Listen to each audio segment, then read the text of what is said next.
anehnya ada organisasi yang yang ditangani pemerintah, seharusnya di bawah pemerintah lah.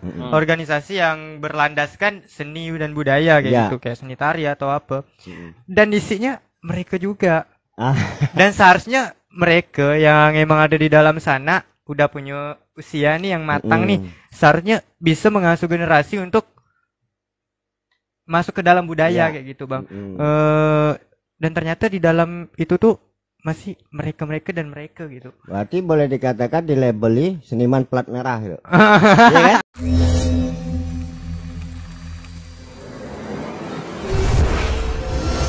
Cyberdaya Talks.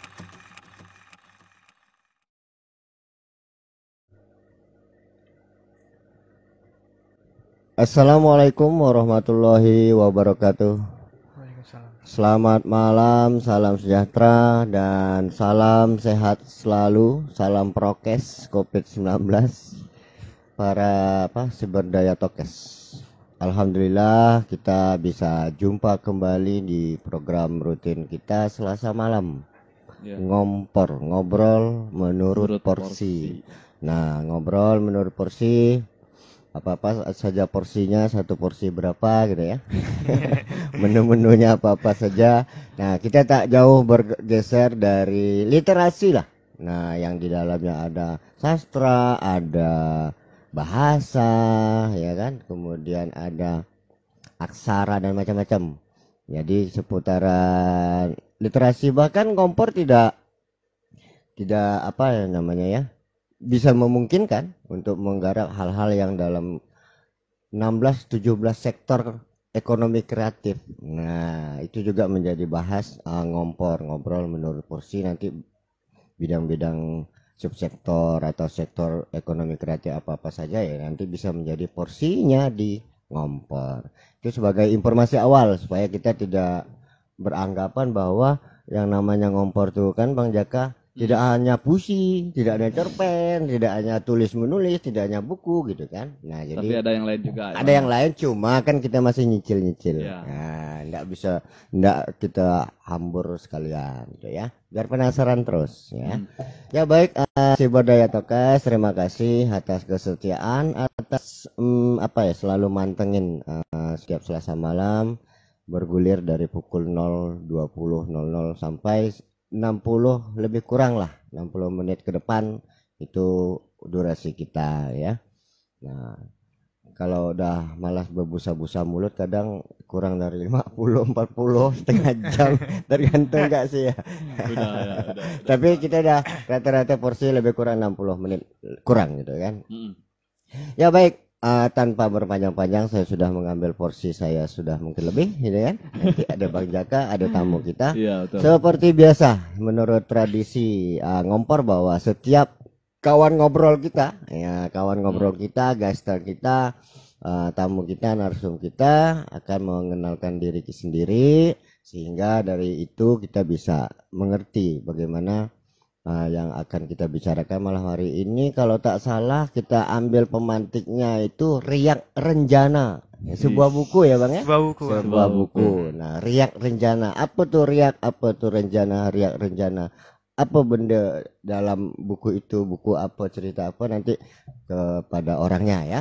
Nah baik, sebagaimana tradisi ngompor kita akan mengulik bagaimana latar belakang ke perseorangan seorang narsum kita, gastar kita malam hari ini, Debbie Maulana. Itu IG-nya ada A2 sama dengan Pangaribuan, N-nya 2 gitu. Oh iya, ada ya kan, ada 2. Saya perhatikan. Jaka ada 2N, IG Debbie ada 2A, Maulananya ada 2, mana A. Nah, siapakah Debbie Maulana? Silakan yang punya badan mengenalkan diri. Apa saja? Aktivitas, sekolah, keluarga, keseharian, apa-apa saja yang dianggap perlu, yang merasa berkenan untuk diungkapkan, sehingga dari itu kita akan menelusuri, kita akan ngulik-ngulik yang lebih jauh lagi terkait dengan ngompor. Silakan Bang Debbie Maulana. Oke, Bang Don, Bang Zaka ya. Oke. Perkenalkan kawan-kawan, nama saya Debbie Maulana. Dan aktivitas sehari-hari saya saat ini sih masih kerja, Bang. Masih kerja ya. Amin, insyaallah tetap. Kerja. Ya. Kerja di mana? Belum merdeka. Saya kerja di salah satu restoran fried chicken, Bang. Oh, ya. Oh, ya, Ya, lanjut. Dan aktivitas saat ini sih, kesibukan saat ini memang nyambil nulis masih, Bang. Nulis itu. Untuk buku ketiga. Iya. Novel ketiga, dan selain itu saya juga baru aktif sih nulis konten di Instagram itu. Instagram. Oh iya. Iya. Kayak quotes gitu kan? Quotes, cerpen juga, Bang. Oh, Cerpen, iya. sajak, sama ini yang inspiratif lah kayak gitu. Oh, iya. iya. Ya, apa namanya? Sekolah pendidikan terakhir untuk background ada tidak sih nyambungnya dengan tulis menulis?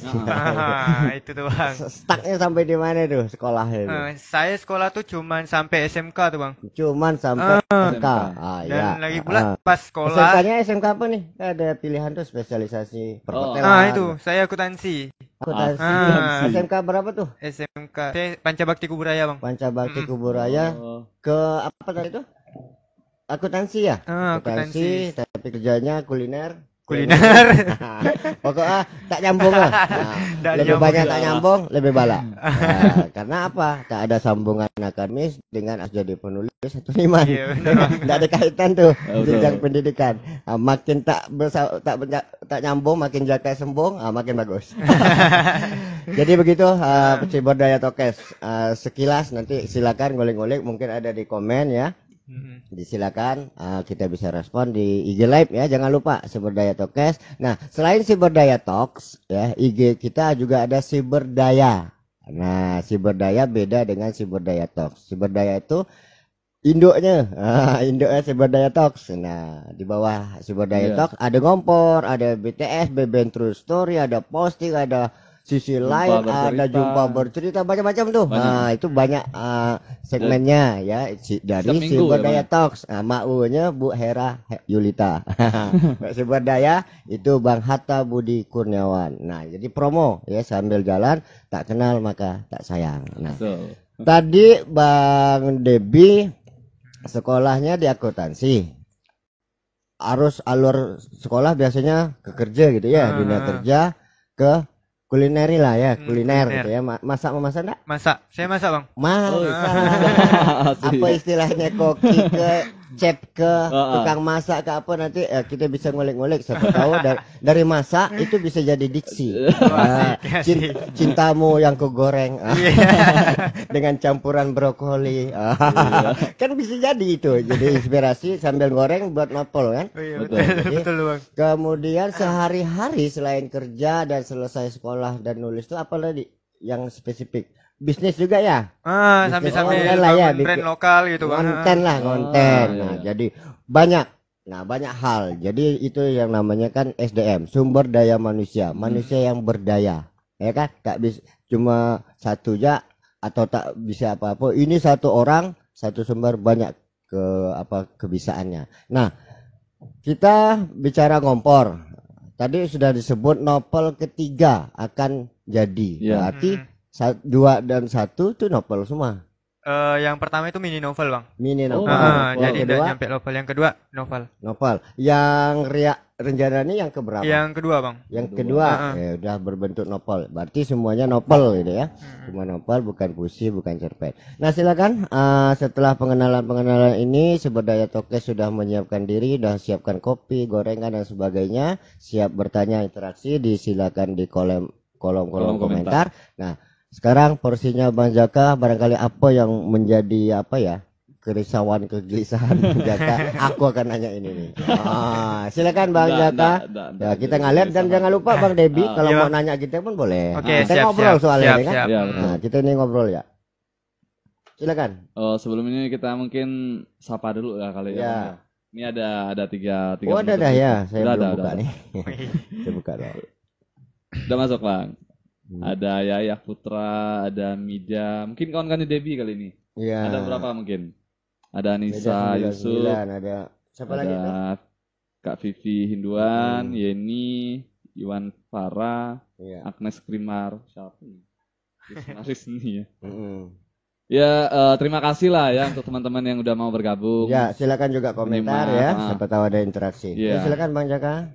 Nah, Dep, ngomong-ngomong soal ini nih, Dep, kan kesehariannya kerjanya masak. Iya. Nah, kira-kira waktu masak tuh ada ndak langsung pluk nemu gitu ide untuk nulis?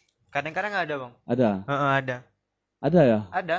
Nulis tiba-tiba kadang tuh, iya ada ide nih. Nanti catat tuh. Oh. Emang bawa buku kecil saya, Bang. Iya. Bawa buku kecil. Itu selalu tuh.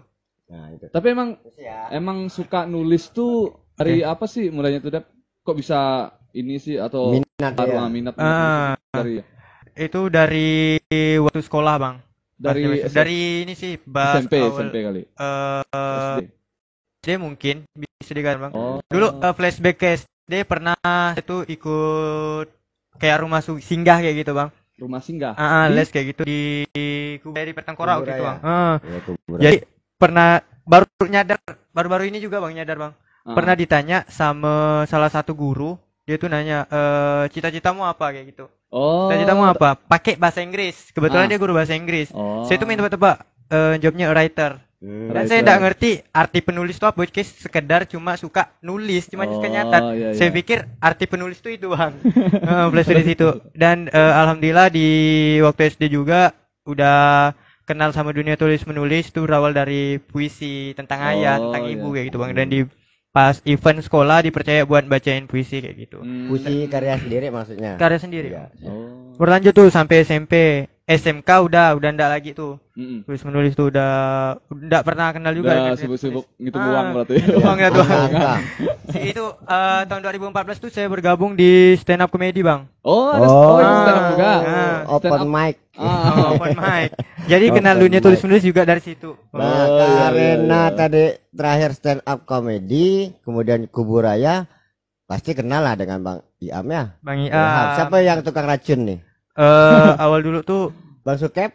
Iya, termasuk. Mereka juga mentor-mentor kami gitu, Bang, di Kuburaya. Istilahnya maksudnya yang di Kuburaya kan orang-orang Kuburaya tuh. Kuburaya ada juga ya komunitasnya. Ada. Bang Kamil kan di Kuburaya, orang Kampung Akang. Nah, Bang Iam ya, Bang Ilham ya kan. Nah, jadi Pak si Berdaya Talks. Tadi kita bicara ini profesi ya. Share. Walaupun konten yang kita hadirkan malam hari ini sebagai topik pemantik itu judul sebuah novel ya, di atas mini novel, karya yang kedua tadi novel penuh gitu ya. Nah, jadi kita bicara tentang profesi, beragam profesi, beragam kebiasaan di satu badan. Debbie Maulana bisnis. Saya baca lirik-lirik di baju kaosnya romance entrepreneur. Ini pasti ada breaking nih. Jadi beliau suka. Ini apa, saya cebok kata orang Jepang nih kan, cebok ini punya dia gitu kan. Romance entrepreneur. Beliau juga seorang entrepreneur ya kan. Bisnis online lah terutama gitu. Belajar ya. masih, Bang. Nah, masak bahkan langsung masak nih. Berarti ahli skill. Semua yang dipegang disentuh sampai dengan open mic, stand up comedy, semua skill pribadi yang memang memerlukan konsentrasi dan profesionalisme. Pasti salah-salah bumbu sedikit dikomplain gitu kan. Nah, tapi tadi kita bicara tentang ngompor tadi porsi sambil goreng-goreng. Nah, saya seperti biasa sampai hari ini juga siapkan pen atau alat tulis dan buku secara manual gitu. Tetap ada satu kata catat. Nah, beliau ini sambil goseng-goseng siap catat. Mungkin brokoli jadi diksi ucapan si tokoh perempuan gitu kan. Nah, atau dalam satu suasana setting novelnya duduk di sebuah restoran ya kan. Nah, udah ahli dia. Pesan apa, menu apa, kok tiba-tiba rasa asin, rasa apa. Nah, beliau sebagai koki atau chef dengan penulis sudah bisa menyatukan ya kan senyawa antara bumbu di wajan dengan bumbu di dalam sebuah novel beliau. Nah, maka nyinggung novel dari tadi, bolehlah, sangat boleh kita minta ulikan apa sih Riak Renjana itu kira-kira, mulai dari proses kreatif lah, kenapa sih sampai jadi Riak Renjana nulis novel ini dan ceritanya apa, kira-kira apa sih pesan yang mau disampaikan lewat Riak Renjana itu, silakan. Kalau dari novel kedua nih Bang, Riak Renjana, dan saya nulis tuh emang berangkat dari kegalauan Bang. Kegalauan. Dari Ya, kegalauan, sama kayak anak-anak muda pada umumnya Bang ya. Ya. Jadi sayang sekali ketika apa yang saya alami, apa yang saya rasakan dulu tidak dijadikan karya. Ya. Walaupun tidak seutuh itu cerita saya tidak. Ya, memang fiktif lah ya. Fiktif, tetap benar-benar fiktif. Ya. Tapi dari berangkat dari pengalaman tadi, timbullah yang namanya Riak Renjana. Awalnya juga nerbitkan itu udah jadi nih naskah, tapi judulnya tuh milih judul tuh ya apa ya judulnya kayak gitu Bang. Yang lebih enak didengar. Yang Riak Renjana itu sendiri, adakah sebuah kata atau frasa Riak Renjana itu di dalam konteks novelnya, ucapan, dialog? Ada ya. Ada. Bahkan latar tempatnya juga. Oh ya, silakanlah diulas-ulas gitu ya. Riak Renjana sendiri, riak kalau kita artikan dalam bahasa, riak itu artinya gelombang ya Bang. Gelombang ya, kecil riak, kayak gitu. Dan ya. Renjana tuh cinta. Jadi gelombang cinta lah artinya kayak gitu. Dan di situ sebenarnya sama kayak novel romans pada umumnya, itu proses-proses menjalin sebuah hubungan asmara kayak gitu. Mulai dari awal pertemuan Bang, merindukan kayak gitu. Jatuh cinta gimana, terus diselingkuhin, diduaan sama kayak gitu. Cuman kita emang berangkat dari latarnya di Kalimantan Barat. Gitu.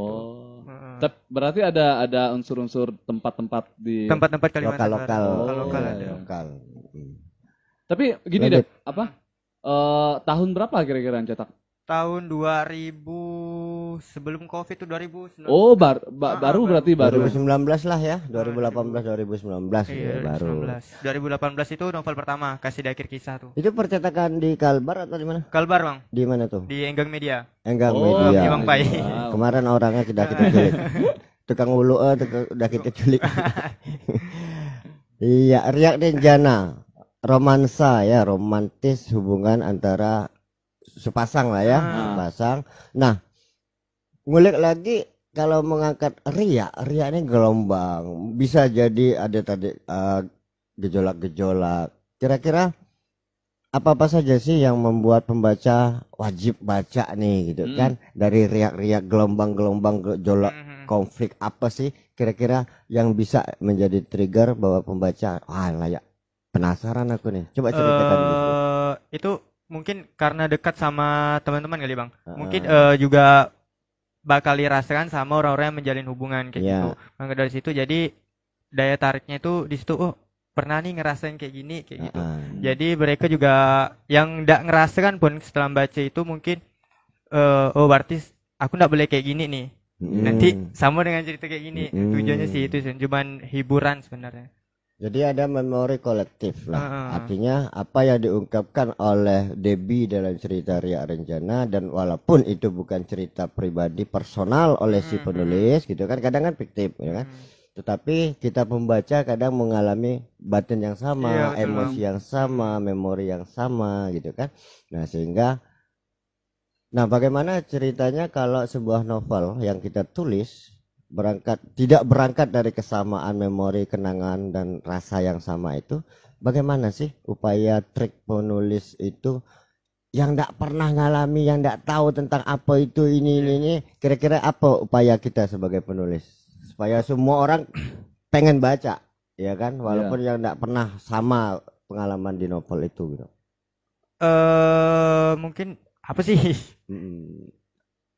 Gimana tadi Bang? Coba bisa diulang ya Bang? Bagaimana caranya kita mengungkapkan isi cerita di novel kita yang terlepas dari sama tidak sama perasaan orang, pengalaman orang seperti dalam cerita itu, yang tidak pernah ngalami apa yang ada cerita di novel itu pun mau tertarik baca. Nah, itu kan berarti upaya sengaja dari kita sebagai penulis, baik dari promo atau gimana ada nggak kira-kira kiat-kiatnya gitu? Kalau dari promo tadi sebenarnya Bang, dari promo tadi dan juga sebenarnya personal branding kita sih, mungkin di sosial media atau segala macam kan sering tuh ngangkat-ngangkat quotes atau segala macam. Jadi promonya bisa berangkat dari situ Bang. Promonya dari situ, bikin quotes yang ada di dalam buku, dalam buku Riak Renjana tadi. Di dalam buku Riak Renjana emang setiap bagian atau bab kayak gitu tuh ada quotes dan diakhiri sama puisi. Per halaman atau per bab quote itu? Per bab. Per bab ya, per subjudul tuh. Judul. Awalnya quotes, isi cerita, akhirnya puisi kayak gitu. Sama ya. Saya pernah menulis skenario drama tak jadi, yang jadi puisi. Kemudian pengen lagi yang jadi cerpen. Begitu cerpen, mulainya dari mana ya? Dari puisi. Jadi gitu. judul yang sama, puisi yang sama jadi duluan, kemudian cerpen jadi belakangan. Akhirnya cerpen itu judulnya sama dengan puisi, dan puisi yang udah jadi menjadi awal dari cerpen itu. Di awal tidak rencana sama kayak jadi gitu, itu bukan orang membaca novel kok ada puisi ya. Kan gitu, pasti ada komen gitu kan. Kok ada quote ya. Nah, bahwa masing-masing tulisan saya kira punya kreativitas dari penulis sendiri sih sebenarnya. Tidak ada patokan konvensional yang disepakati sedunia harus wajib bahwa sebuah novel harus mulai dari sekian berakhir dari sekian. Tidak ada. Saya kira itu sebuah kreativitas pasti itu bukan kreatif. Itu udah doktrin ya. Udah enggak apa namanya ya, udah baku dogma ya. Udah jadi dogma. Saya pikir itu. Kemudian nanti Bang Jaka mengingatkan kalau ada yang lupa. Sekarang saya mau nanya begini, mungkin Siberdaya Tokes pengen nanya. Kita bertiga ini sebenarnya boleh dikata penulis nih, penulis. Jaka selain penulis juga pelukis. Kalau saya penulis, yang kedua penulis. Ini penulis chef, kemudian entrepreneur. Nah, saya juga tetap penulis gitu. Iya, betul. Masing-masing kita yang sebagai penulis ini, bagaimana perspektif gambaran pandangan dari DB bahwa benarkah masing-masing kita tadi bertiga berbeda ini ada kesamaan atau ada perbedaan enggak dalam proses berkreatif yang pada akhirnya melahirkan sebuah karya apa saja, ya puisi, ya cerpen, ya novel dalam konteks karya sastra. Apa pandangan DB terhadap persamaan dan perbedaan para penulis dalam proses kreatif? Dalam proses kreatif ada kalau emang industri kreatif karena sebenarnya sama Bang, dilandaskan ke penulisan kayak gitu. Dasarnya tuh emang ke penulisan, sama-sama nulis, dan persamaan kita ya tadi sama-sama nulis sih sebenarnya. Sama-sama nulis. Dan perbedaannya emang background kita masing-masing mungkin di situ. Dan mungkin karakter background gitu tuh ngaruh juga di karakter dalam tulisan gitu. Ya, hasil karyanya lah. Hasil karyanya kayak gitu loh. Mungkin pelukis seorang pelukis ketika nulis dia juga mengambil latar sebagai pelukis, gimana tokonya atau gimana kayak gitu. Melukis kata-kata dan melukiskan visual gitu ya, melukiskan benda, objek yang terlihat ya atau tervisualkan. Nah, menurut Jaka gimana? Kalau kesamaannya proses kreatif mungkin peka kali Bang ya. Peka sama situasi keadaan. Kadek deh mungkin siap pen, alat tulis dan buku. Saya juga sama. Mungkin sama nih. Karena liar nih, imajinasi kan liar. Datang kapan saja, di mana saja, mau apa kita enggak siap, tapi harus sigap gitu ya. Nah, mungkin kesamaan itu menangkap. Mungkin karena apa ya? Kalau saya merasa sih seniman, kalau orang-orang rata-rata seniman lah lebih sensitif dengan suatu hal-hal gitulah. Suatu hal yang terjadi di sosial gitu. Ya, di sekitarnya. Lebih peka gitu ya, daripada orang pada umumnya. Di apa yang terjadi di tempat, kondisi atau apa, di keadaan manapun lah. Misalnya lagi hebohnya, misalnya kayak demo atau nengok orang lagi romantis, langsung ketemu ide gitu. Kayak gitulah. Kreatif ya. Iya, proses kreatif ya, bagaimana cara atau proses, yang nama proses kan apa sih? Yang nama proses yang terjadi ya, yang berlangsung, kreativitas, sebuah proses kreatif yang dialami masing-masing kita, konteksnya sama-sama penulis, mungkin ada persamaan. Bisa jadi cara kerja gitu. Proses kreatif itu ibaratnya cara kerja seniman tuh kayak apa sih penulis? Oh, dia pertama merenung dulu. Kemudian dia mencatat hal-hal apa? Konsep-konsep dulu. Pada akhirnya perlu fokus totalitas, barulah dia duduk merenung sampai akhirnya jadi apapun jadi, yang puisi-puisi, yang cerpen-cerpen, yang novel-novel, yang tulisan-tulisan gitu ya. Nah, jadi ya memang seperti itulah barangkali ya kita, mengapa sih masing-masing kita punya background yang berbeda ini, ketika ngobrol nyambung gitu. Ngalir ya gitu, tidak ada pertentangan, akhirnya kepentingan pribadi itu udah tercampak gitu kan. Hanya kepentingan bersama sehingga kita bisa ngalir. Iya betul. Nah, barangkali itu karena apa tadi ya Jaka, rasa kali ya, rasa solidaritas kali. Gimana Iya, sih iya, misteri? Coba Jaka bisa jelasin nggak sih? Kenapa sih kita ini macam-macam nih? Katanya seniman itu ego, Iya, iya. Iya. individualistis, Ah. mikirkan diri sendiri. Tapi Ah. nyatanya yang paling gampang ngumpul tuh kita seniman. Iya betul. Nyambung Iya kan? itu Bang. Kalau politik kan udah beda. Beda warna, beda partai. Mungkin Dah. dia ngompol, tapi tidak secair itu dengan kita. Ah. Kira-kira apa ada misteri di situ? Perbedaan yang menyatukan. Gitu.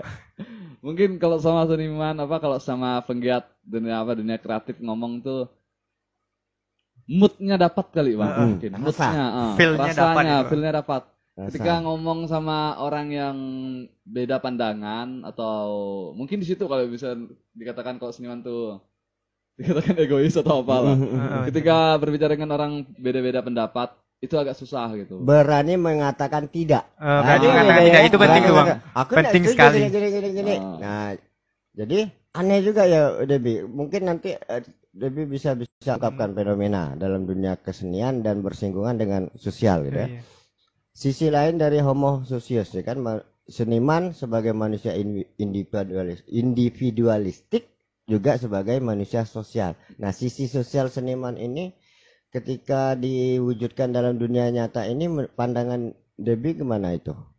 Keberadaan seniman di tengah masyarakatnya, apakah ada semacam mestinya seniman harus begini, harus begitu, atau sudah sesungguhnya sebegitulah seniman? Nah, menurut Debbie apa? Ketika seniman yang egois ini berada di lingkungan sosial. Seniman Seniman keseluruhan. kalau saya pribadi ndak bisa mengatakan kalau seniman itu egois, ndak tahu sih Bang. Ndak bisa mengatakan kalau seniman itu egois, dan menurut pandangan saya sendiri sih Bang. Menurut pandangan saya sendiri, kalau seniman itu sebenarnya banyak manfaatnya di lingkungan sosial. Pertama pasti memberikan hiburan. Terus karya-karya mereka sebenarnya itu bermanfaat kayak gitu. Pasti ada manfaatnya, entah itu dari pandangan atau gimana. Cuman kadang masyarakat sekitar tuh emang apa sih, kerjaan cuman kayak gitu ya, kayak gitu. Terus hasilnya kemana sih kayak gitu. Mungkin mereka tuh kurang menghargai mungkin kayak gitu. Kurang bahagia. Kurang bahagia dengan kurang apresiasi. Bahwa begitulah seniman. Justru menurut Mbak Debbie, justru seniman itu sosial. Nah, jadi kalau saya coba meramu dari Zaka sampai ke Bang Debbie, kira-kira begini si Berdaya Tokes. Nanti salah tolong koreksi. Seniman adalah manusia juga. Itu pertama. Anggapan masyarakat sehingga kita seniman juga merasa kayaknya masyarakat ini tidak peduli lah. Masyarakat ini cuek. Karena apa? Nganggap seniman ini tak tahu adat, tak tahu aturan, suka berontak, ya kan? Egois, mikirkan perut sendiri. Tapi paradoksnya masyarakat semacam tidak mengakui kenyataan bahwa, coba contoh kita sekadar sebut karena ini ikon kita bersama. Seorang, hanya satu orang, Iwan Fals. Contoh. Entah dari mana datang orang. Luas-luas sebuah stadion lapangan penuh, entah dari mana saja, dengan berbagai macam latar belakang kepentingan bisa nyatu. Iya betul. Iya. Ada magnet kan, semacam magnet. Nah, kalaulah kita tetap bertahan, seniman kan egois. Orang egois kan mikirkan diri sendiri, untuk diri sendiri, orang lain bahkan tak suka dengan dia. Tapi seniman sosok yang egois ini kenapa ketika tampil satu orang saja, berjuta-juta orang di luar itu bisa menjadi medan magnet. Nah, ini barangkali kita seniman, maaf si Berdaya Tokes, bukan buat pembenaran ya. Kita coba berpikir yang realistis gitu. Supaya kita tidak terbias gitu bahwa kau jangan seniman, nanti jadi senewan. Jangan kawin dengan seniman, kau mau makan apa? Kayak gitu. Ini lukisan berapa berjuta? Iya betul Bang. Biasa digituan doang. Ya. Nah, jadi orang senang menyatakan secara logika mereka apa yang menurut mereka benar ya benar gitu. Ya kan? Apa yang ada di depan kenyataan dan itu benar mereka tidak terima. Yang egois sebenarnya siapa? Betul. Nah, kan gitu. Nyatanya kita moga-moga bisa memecah kebekuan bahwa seniman yang individualistis, egoistis ya kan, kemudian mikir ke diri sendiri, nyatanya justru seniman lah yang paling peduli. Iya. Iya, dengan keadaan sosial. Politik berperang, kemudian masyarakat bertengkar dan sebagainya, juru damai, pemadam kebakaran siapa? Kan panggil seniman. Nyanyikan lagu perdamaian, perdamaian. Ya kan? Badai pasti berlalu. Iya. Seniman yang jadi tukang pemadam Ribut. kebakaran, yang ribut kemarin. Begitu keadaan damai, seniman dicuekin. Iya betul bang. Seniman tetap jadi kucing kurap. Kan gitu. Sayang sekali Bang, ya. Jadi pandangan Sayang sebagai sekali. seorang penulis novel yang mungkin bisa menceritakan lebih panjang lebar mengupas suatu hal sosial, terutama dalam konteks kesenimanan kesenian ini, kira-kira apa pandangan yang lebih mendalam Debbie terhadap kenyataan ini kita ini, dunia kita ini? Solusi atau apa tuh bang? Terserah. Oh. Syukur-syukur bisa solusi. Syukur-syukur bisa solusi ya. Terserah, hanya ngompor kan. Sebenarnya belum terlalu masuk ke dalam dunia seniman kan belum Bang. Tapi udah ada beberapa emang banyak sekali penggiat karya. Penggiat karya kayak gitu. Jadi kurang tahu lah gimana sih pandangan masyarakat sebenarnya kayak gitu. Cuman dari pandangan Debbie sendiri, masyarakat emang kurang. Iya. Jangankan masyarakat, pemerintah yang seharusnya peduli aja kurang kayak gitu Bang. Iya, betul. Ingat Bapak Ibu penguasa, kalau saya boleh sekaligus ngompor, ini kan ngompor. Kalau enggak panas kita panaskan. Kalau udah panas kita panaskan lagi. Menurut saya, beliau tadi menyebut pemerintah kurang peduli kah kira-kira itu. Menurut saya ya, pemerintah adalah pembeli pertama karya senimannya. Sebenarnya. Ya kan? Seharusnya. Nah, walaupun ada sebagian yang mengatakan, aku enggak mau dibeli bang. Ngapain? Bagus aku dikasih fasilitas, bisa panjang lebar. Membeli dalam pengertian setiap berkarya beli, setiap berkarya beli, setiap berkarya beli. Artinya apa? Sebagai pedagang, sebagai produsen, kita udah tahu pasar, sudah pasti dibeli. Nah, maksudnya itu bukan sekali beli habis itu lupa, bukan. Jadi kita bicara tentang integral ya, yang lebih luas gitu ya. Bahwa statement saya, pemerintah adalah pembeli pertama karya senimannya. Nah, silakan Bapak Ibu penguasa untuk mengoleksi karya apa saja, lukisan kah, Banyak. buku puisi kah, buku novel kah, ya kan, apa saja karya seniman, silakan buat siapkan anggaran.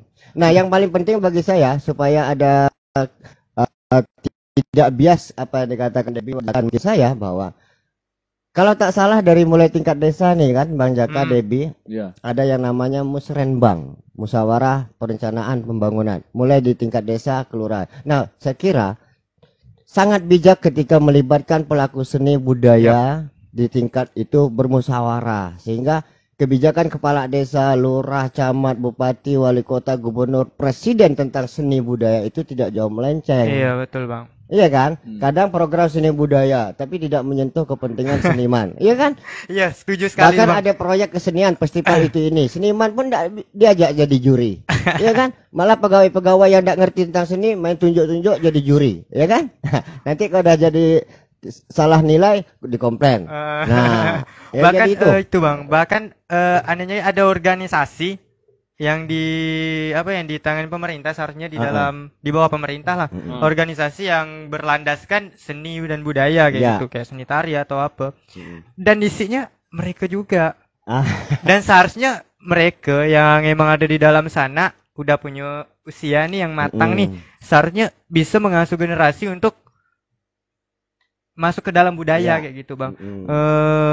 Dan ternyata di dalam itu tuh masih mereka dan mereka gitu. Berarti boleh dikatakan dilabeli seniman plat merah gitu. Iya kan? Iya betul. Dia gak yang bikin program, dia bikin anggaran, dia yang bikin pengadaan, dia juga yang ngerjakan, dia gak yang dapat untung. Dan tujuan mereka tuh bukan untuk membina budayaan. Membina kebudayaan kayak gitu. Dan seharusnya porsi itu diberikan sama seniman-seniman yang tulus bang. Dan saya percaya dan yakin beberapa seniman yang saya kenal, mereka tuh selalu bekerja dengan ikhlas. Baik itu anak band atau apa, ketika dia mau belajar, masuk nih kafe-kafe. Udah enggak masalah, enggak dibayar, yang penting aku ada tempat untuk belajar. Dan akhirnya nilai itu masuk kayak duit gitu. Itu cuma efek. Iya, sama kan? kayak di stand-up Jangan gitu. kan hanya seni.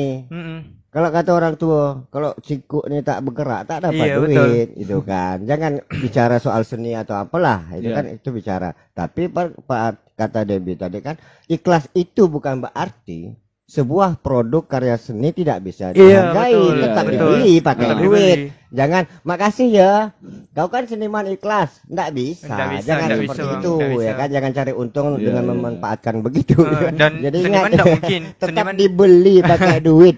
Ya. Seniman memang dan nggak mungkin bisa dimanfaatkan kayak gitu. Iya, Nggak mungkin, Bang. artinya ikhlas dalam pengertian kami berbuat ada tidak ada bantuan pemerintah. Tapi kalau karya seniman sudah jadi, ya mbok beli. Beli. Iya kan, harus beli, jangan minta. Iya.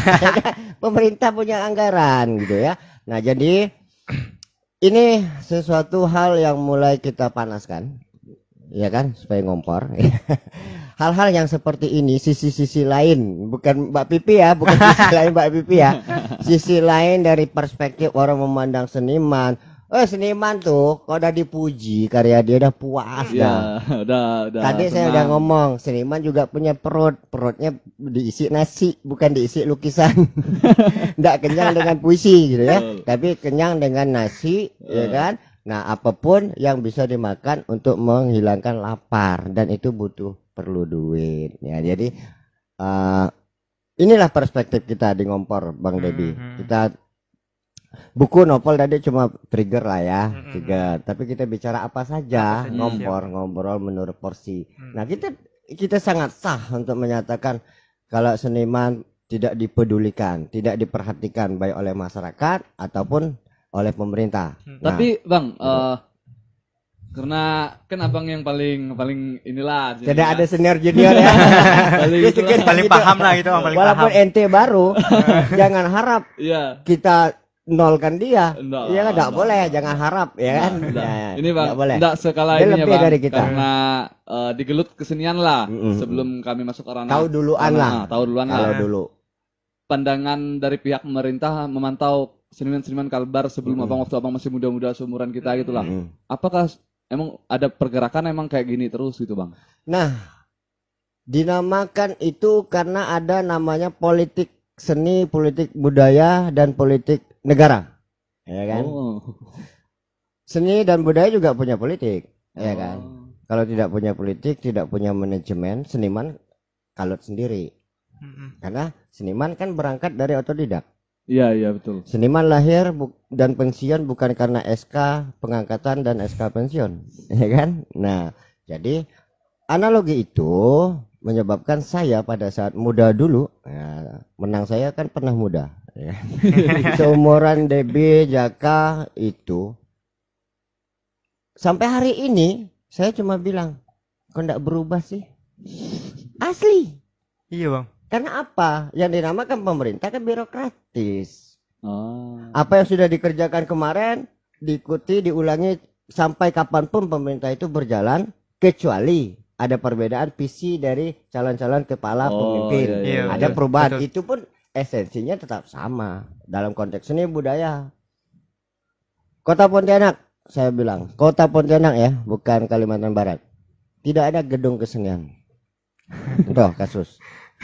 Dari mulai saya SD, SMP, menginjak Kota Pontianak ini sampai sekarang, saya tidak melihat gedung kesenian Kota Pontianak. Iya.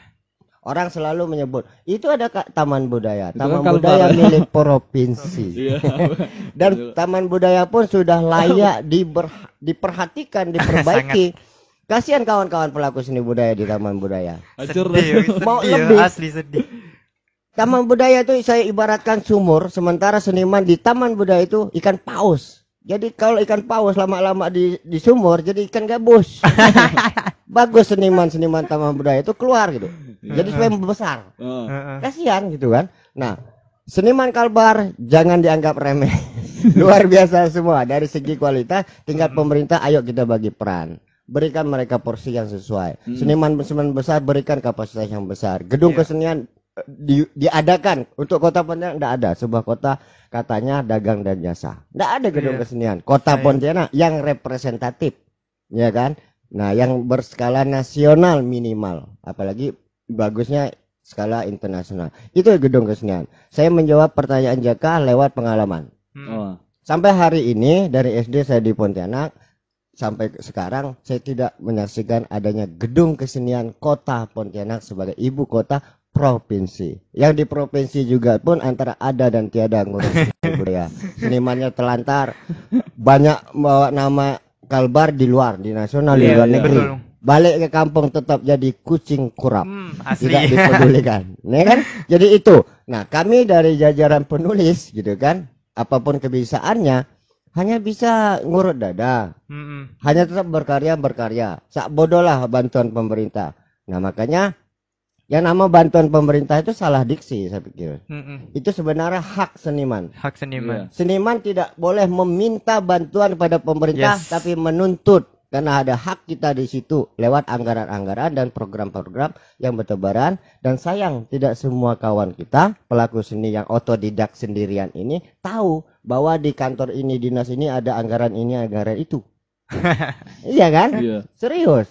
Nah, jadi tolong yang sudah tahu saya kasih bocoran. Kawan-kawan, ini ada anggaran untuk seniman pelukis, penari, penulis, seniman musik, teater dan sebagainya di sini. Ini jaringannya, ini syarat-syaratnya. Nah, saya juga harus otokritik. Iya. Orang bilang seniman taunya nyalahkan pemerintah. Ya benar, salah seniman. Karena apa? Sekarang kita ada DPR, ada wakil rakyat. Iya. Masih ada waktu kah? Masih.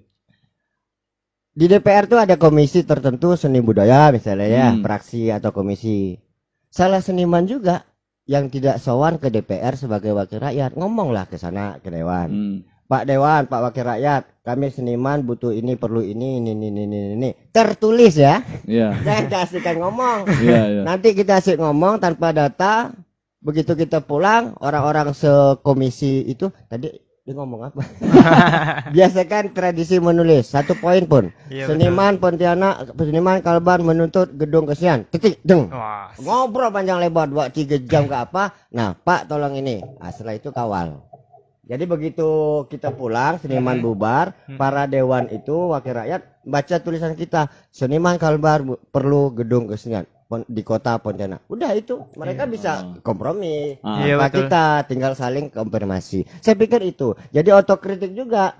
Seniman jangan hanya menyalahkan pemerintah, sementara dia tidak sowan ke pemerintah. Pemerintah bisa apa? Kata Debbie tadi. Kesannya pemerintah tidak ngerti apa kebutuhan seniman. Kok dia mereka yang punya anggaran, punya program, mereka sendiri ngerjakan, padahal ada seniman yang layak diberikan program itu. Salah seniman juga. Jangan benar. Iya betul sih, Jadi kita otokritik, ya kan? Betul. Otokritik juga. Seniman makanya diperlukan seniman ada di musrenbang. Apa kepentingan seni budaya di tingkat desa RT RW sampai ke provinsi nasional?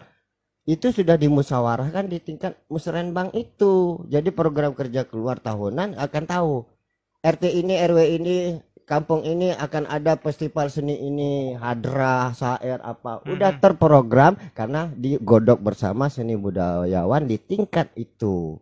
Nah, saya pikir birokrasi harus memberikan kemudahan bahwa seniman budayawan yang bukan pegawai negeri ini diberikan hak untuk boleh ikut bermusyawarah di musrenbang di segala tingkat dari bawah sampai atas. Cuma itu lewat ngompor ini kita menyampaikan aspirasi. Mudah-mudahan banyak, mungkin Pak Dewan Wakil Rakyat sekali-sekali kita undang di sini ngompor sah. Karena kita harus tahu apa kebijakan seni budaya di Kota Pontianak, Kalimantan Barat yang kita interaktifkan di ngompor. Ya, saya kira itu. Silakan mungkin closing atau apa untuk ditutup atau belum? Ya kan? Nanti dulu lah. Belum ya? Udah panas bebas. Sekitar berapa menit ya gitu? 15 ya gitu. Oh, masih banyak ya? Oh, masih banyak. Ini loh, Dep, apa cerita? Iya kan yang kita kan ngobrol nih, Debbie banyak porsinya juga. Boleh kasih tahu ini Dep buku yang mau di apa? Iya. Mau diterbitkan yang baru tuh, Bang. Selain Ria ya? Selain Ria ya, Pak. Ya, silakan. Jangan Masih lupa promokan sekalian, enggak masalah. Iya, apa? Masih proses nulis, Bang, masih mulai itu. Judulnya ini Romance Entrepreneur, Bang. Romance Entrepreneur. Entrepreneur. Iya, pas dengan Romance Entrepreneur karena akhir-akhir ini selain baca buku udah lama enggak baca buku romance, Bang, ya. Sering beli buku-buku yang inspirasi, mungkin buku-buku pembisnis atau apa. Jadi mulai tertarik dunia itu. Saya juga pernah ditantang salah satu, beliau bisa dikatakan jurnalis, Bang. Beliau juga di di Eropa. Dia jurnalis di Eropa, orang Kubu Raya. Dia pengen tuh saya nulis yang lebih bermanfaat gitu. Bukan berarti tulisan saya saat ini enggak. Iya. Ya udah, saya coba mulai nulis buku yang berbau bisnis, tapi saya kemas dengan romance kayak gitu. Dan saya kemas jadikan novel. Jadilah Romance Entrepreneur, dan Romance Entrepreneur juga saya bangun supaya jadi personal branding gitu Bang di Instagram kayak gitu. Makanya Romance Entrepreneur itu. Tapi apa ya? Fiksi ya? Iya, fiksi. Ngebalance enggak ketika apa? Bukan ngebalance apa sih? Kan sebelumnya kan ada ikut stand up nih. Aku curiga tuh. Isi novelmu ada yang ini Dep, apa? Ada komedi-komedi dikit. Enggak sih Bang. Enggak ya? Bahkan saya pas waktu stand up komedi itu puitis. Puitis. Bukan berarti puitis semuanya itu ya, kayak siapa? Wiranegara kayak gitu. Siapa sih yang suka baca puisi puitis tuh? Wiranegara. Wiranegara. Iya. Enggak beda jauh sama itu, emang suka hal-hal yang berbau puitis waktu stand up. Aku kira ada unsur komedinya juga. Jadi bukan di dalam karya sastra komedinya masuk gitu. Ada sih tapi tidak di dalam komedi sastra masuk. Satu puitis tadi. Dan banyak kawan-kawan enggak paham tuh Bang. Di dalam dunia stand up comedy itu juga seni tulis sebenarnya. Iya. Kan dari skenario buat materi buat materi. Bahkan itu lebih susah sebenarnya. Nah, stand up comedy itu enggak, Bang. Itu pakai logika dan dibalikkan logika. Membalikkan logika. Aku pernah ikut stand up loh. Di mana? Pernah ketemu sama Bang Bob, ada masing dari setup, punchline. Setup punchline itu tekniknya bakal lebih rumit, Bang. Bakal lebih rumit sebenarnya, Bang. Karena biasa stand up kan diajarkan storytelling kan, cerita habis itu baru menemukan itunya. Joke yang enak. Melancarkan ya ingatan. Bahkan dari sana baru saya banyak kenal kawan-kawan seniman, dunia event kecil-kecilan gitu Bang. Belajar dari stand up juga saya bisa nge-MC, bisa nulis, bahkan bisa saya katakan emang dari stand up comedy kayak gitu. Ya, kita bahas stand up sekilas gitu ya tadi bahwa memang basicnya memang tulisan. Tulisan. Yang disebut materi gitu kan. Dan tulisan itu justru sebelum di panggung kan, sebelum open mic itu harus dikaji-kaji, analisa logika. Ini kayak monolog ya Bang ya kan? Satu diksi yang salah justru jadi blunder. Kita ibaratnya mau ngerosting orang, dibalas roasting orang dan kita kick baliknya mati kita gitu kan. Nah, jadi apa kata itu Pak De Indro? Kompor gas. Jadi kita ngompor juga, mungkin ada suasana saya ya. Saya dapat inspirasi dari stand up juga ngompor gitu ya. Kompor gas. Kita balak dah tuh kan. Nah, jadi silakan apa-apa yang mau dijual silakan di ngompor ini dipromosikan, ada kontak-kontak yang bisa dihubungi dan apa saja yang perlu Debbie usung melalui ngompor ini supaya dimiliki dalam bentuk karya atau bentuk relasi langganan, bisnis bersama dan sebagainya, partnership mungkin bisnis. Ada harapan juga mungkin. Silakan harapan-harapan tentang dunia tulis menulis dan sebagainya. Silakan. Untuk dunia tulis menulis Bang, untuk kawan-kawan yang memang mulai nulis sebenarnya, mulai nulis dan belum bisa mencapai ke buku atau gimana, coba manfaatkan media sosial kayak gitu. Manfaatkan media sosial, soalnya menurut Debbie dan yang Debbie ketahui dari beberapa sumber, literasi kan tidak cuma baca buku dan segala macam. Dan media baca sekarang bukan cuma buku, tapi harus mulai baca buku kayak gitu. Itu karena penting. Dan Debbie sendiri ngerasa kenal dengan dunia baru Bang di sosial media sendiri, di dalam dunia tulis menulis. Bahkan kawan-kawan yang tidak paham dunia tulis menulis ketika masuk jadi content writer, content creator yang bergerak di bidang tulisan, jadi suka baca segala macam. Gimana caranya kawan-kawan coba masuk di dunia itu. Mungkin bisa. Dan jadi ada arahan gitu ya, enggak galau ya. Enggak berakhir dengan galau. Dan galau tuh harus dimanfaatkan jadi sebuah karya, Bang. Kegalauan itulah inspirasi jadi karya gitu. Galau tuh mahal sebenarnya, kalau menurut saya pribadi galau tuh mahal. Kalau kontak person gimana? Kalau kontak person kawan-kawan tuh bisa hubungi di sini di media sosial, khususnya di Instagram, di @debbie_maulana tadi Bang yang A-nya double. Ya, jadi yang di Siberdaya Talks juga bisa lihat di Siberdaya Talks ya, bisa ngelink, setelah itu menjelajahi mana-mana saja yang menjadi akun beliau. Ya, silakan. Kemudian ada penunjuk enggak? Penunjuk arah, penunjuk label kalau untuk menghubungi atau memerlukan sesuatu produk dari Debbie. Untuk produk Bang ya? Apa yang saya jual alamat gitu? Atau apa gitu. Selain itulah. Secara lisan nih. produk yang saya jual bang ya. Mm-mm. Kalau untuk saya tuh di Kubra lagi bangun brand pakaian bang, Oh, brand betul. kaos, Oh, brand iya. kaos. Ya. Mm-mm. Jadi namanya itu Tebiat Store. Tebiat. Tebiat. Ah, Jadi lo- kawan-kawan bisa lokal lalu. bisa cari di Instagram di @tebiatstore. Tebiat Store ya. Store. Ah, mudah-mudahan. Dan Iya, selain Tebiat Store saya juga bangun online shop untuk aksesoris laki-laki. Mm-mm. Online shop itu kayak watch bag, jam tangan kayak gitu di Oh, Extin iya. Store bang. Kayak gitu. Mm-mm. Oke, Siberdaya Tokes, itulah bagaimana cara menghubungi dan memperoleh apa produk yang dihasilkan oleh Debbie Maulana dan company-nya ya, company ya. Romance Entrepreneur ini lembaga usahanya apa? Apakah Lembaga- romance-nya atau apa? Badan bisnisnya, badan Badan usaha? bisnis Romance Entrepreneur sebenarnya saya lagi bangun platform digital bang. Jadi yang berbasis sosial media dan call center aja kayak gitu. Oh, Dan itu namanya sosmed kita. Sosmed kita. kita itu gunanya untuk mempromosikan UMKM bang. UMKM. Jadi membuatkan logo, desain berbagai macam desain lah kayak gitu. Oh ya, inilah anak muda yang produktif dan peduli. Jadi mulai hari ini tidak ada lagi kita dengar seniman tidak peduli. Iya, Jadi untuk kita bersama yang ya. benar kita saling peduli karena kita saling manusia, masih menginjak tanah yang sama, menghirup udara yang sama, ya kan, di langit yang sama. Ya. Jadi silakan Bang Jaka, penutupnya apa? Ini mungkin kita bacakan berapa pesan dari Siberdaya Tokes ya. Ini ada Uwi Dedi, semangat Bang Debi, semoga menjadi inspirasi dan penyemangat lewat menulis. Kita bisa jadi apa saja, berada di mana saja dan kapan saja bisa kita lalui. Semangat menulis muda katanya. Ya, dia ada Kakak.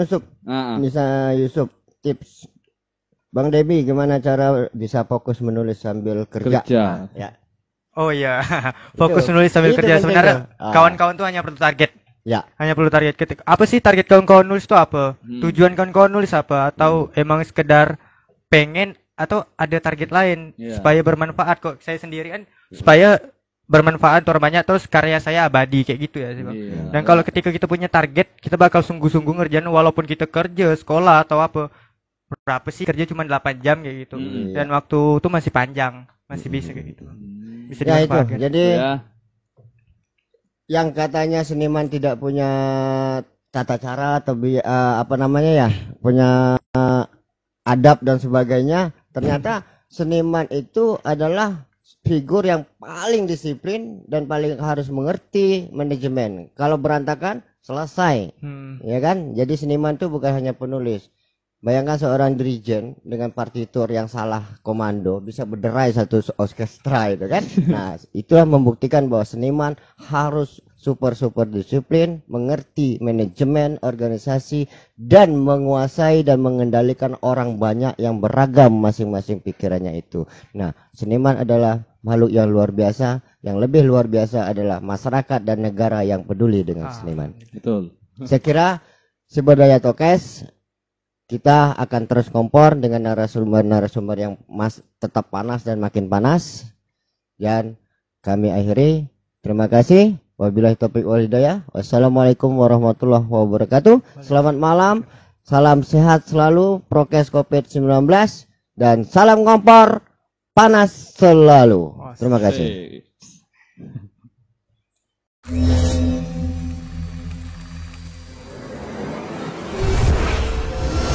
Siberdaya Talks.